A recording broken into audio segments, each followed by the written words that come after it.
नमस्ते। पिछले प्रकरण में आपने देखा कि लावण्य मेडिकल कॉलेज छोड़कर वापस अपने घर आ गई है। किशोरावस्था एक ऐसी अवस्था जिसमें अभी बचपन की नासमझी शेष है और वयस्कता का आकर्षण भी भरपूर है। मन उड़ना चाहता है। मन में अनेकों प्रश्न हैं और इन प्रश्नों के उत्तर नदारद है। तो देखिए आगे क्या होता है।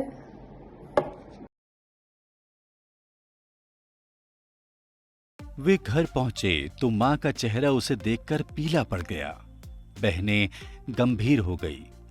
हमारे देश में जीवन बच्चे की शादी के आसपास बुना जाता है।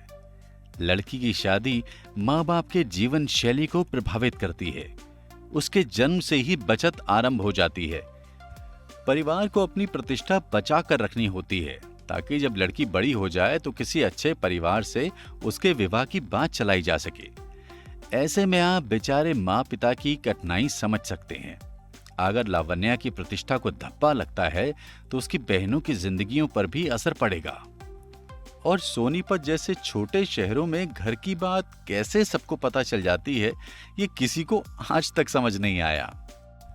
घर में चिंता का वातावरण था, परंतु उन्हें साहसपूर्वक स्वयं को संतुलित कर इस स्थिति का सामना कैसे करना है, ये सोचना था। लावण्या के सिर दर्द की वजह घर वालों को ही नहीं पता थी तो औरों को क्या बताते।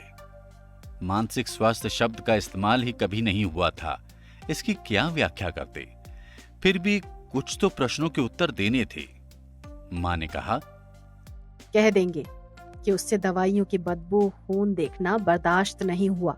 यह तर्क बहुत कमजोर था, परंतु शादी के लिए उनकी प्रतिष्ठा बचा सकता था। तय हुआ कि इस बारे में बाहर कोई बात नहीं करेगा। सिर्फ परिवार के लोगों और नजदीकी जान पहचान वालों को उपरोक्त व्याख्या दी जाएगी। मां ने फिर कहा, एक चुप तो 100 सुख। चाचा जी की सहायता से लावण्या को दिल्ली में टेलीफोन एक्सचेंज में नौकरी मिल गई। वो रोज रेलगाड़ी से बहुत सी और लड़कियों के साथ दिल्ली आती जाती थी। साथ में बीए की पढ़ाई शुरू कर दी। उस डिग्री से अच्छा लड़का मिलने की उम्मीद थी। समय बीतता रहा। पिताजी लावण्य और लालिमा के लिए वर ढूंढने के लिए बहुत भाग दौड़ करने लगे। वो चाहते थे कि दोनों की शादी एक ही दिन में हो जाए। देश में आपातकालीन स्थिति थी। संजय गांधी ने शादियों के खर्चे पर प्रतिबंध लगा दिए थे। पिताजी सस्ते में 2 शादियां निपटा सकते थे। तय हुआ कि लावण्या के स्वास्थ्य के विषय में लड़के वालों से कुछ भी बताने की आवश्यकता नहीं है। अगर वे थोड़े सावधान रहे तो लावण्या को एक औसत लड़का मिलने की उम्मीद थी। लावण्या को नौकरी अच्छी लग रही थी। फोन पर लड़कों से बात करके उसे बहुत प्रसन्नता होती। पैसों से पिताजी का दबाव भी थोड़ा कम हो रहा था। रोज इतने लोगों से मिलने और बातें करने से लावण्या शांत हो चली थी। लालिमा अंग्रेजी में एमए कर रही थी और उसने लावण्या से कहा कि परीक्षा से 1 सप्ताह पूर्व पढ़ना पर्याप्त होगा। यह बात लावण्या को सही लगी। आखिर कुल जमा 1000 पन्ने ही तो पढ़ने थे। बीच बीच में उसका सिर दुखता था, पर अब वो अंधेरे कमरे में पड़ी नहीं रहती थी। पूरा 1 साल बीत गया था। लावण्या और लालिमा को बहुत से लड़कों और उनके परिवारों के सामने बिठाया जा चुका था। वो चाहती थी मेडिकल कॉलेज लौट जाना, पर पिताजी से पूछने का साहस ही नहीं हुआ।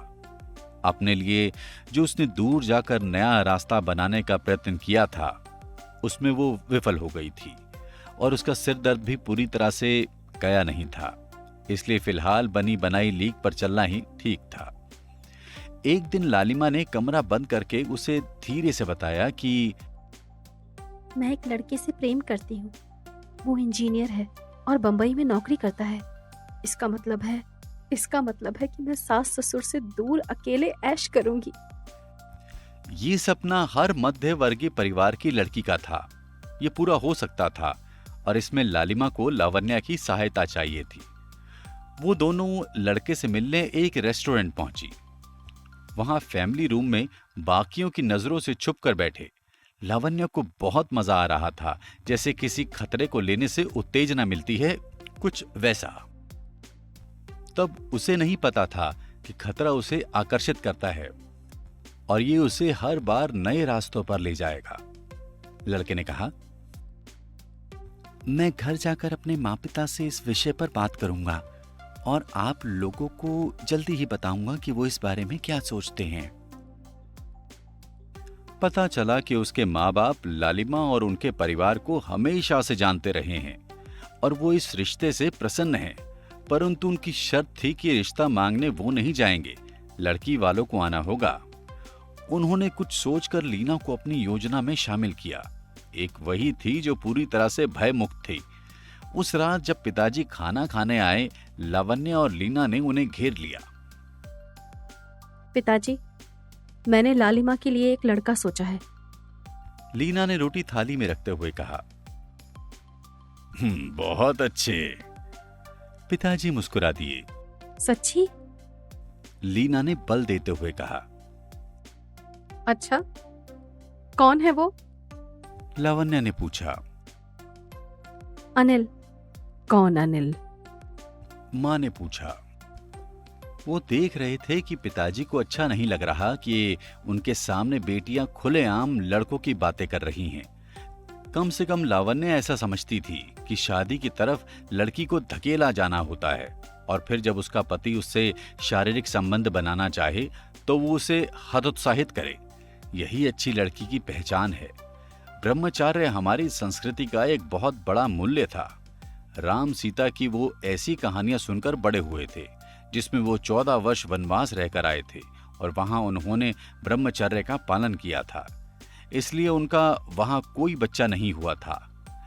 बचपन की कितनी ही कहानियों में एक अप्सरा थी जिसने ऋषि की तपस्या भंग की थी और अंत में दोनों को ही पश्चाताप हुआ। उन्होंने अपने माता पिता को कभी एक दूसरे को स्नेह जतलाते भी नहीं देखा था। उनके पास अपना अलग सोने का कमरा भी नहीं था। लावण्या को ये कभी समझ नहीं आया था कि वो सब कैसे पैदा हो गए।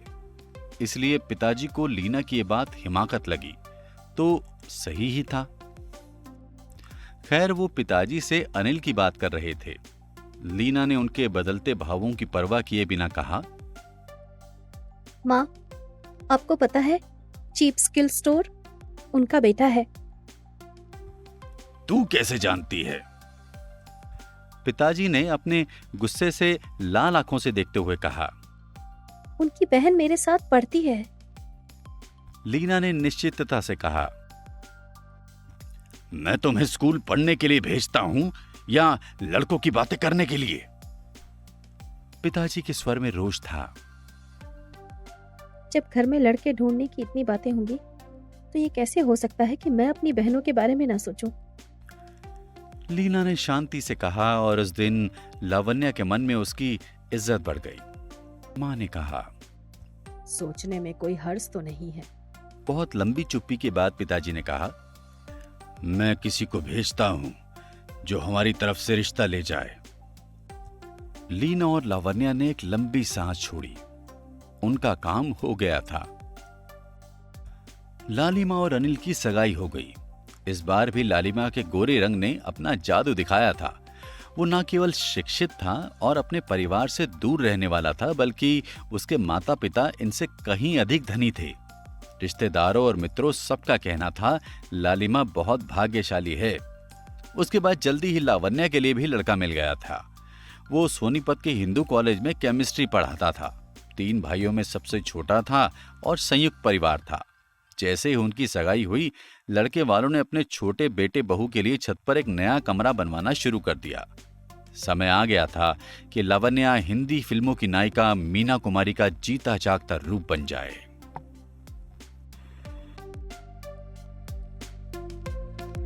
हमारा चैनल सब्सक्राइब करना ना भूलें। धन्यवाद।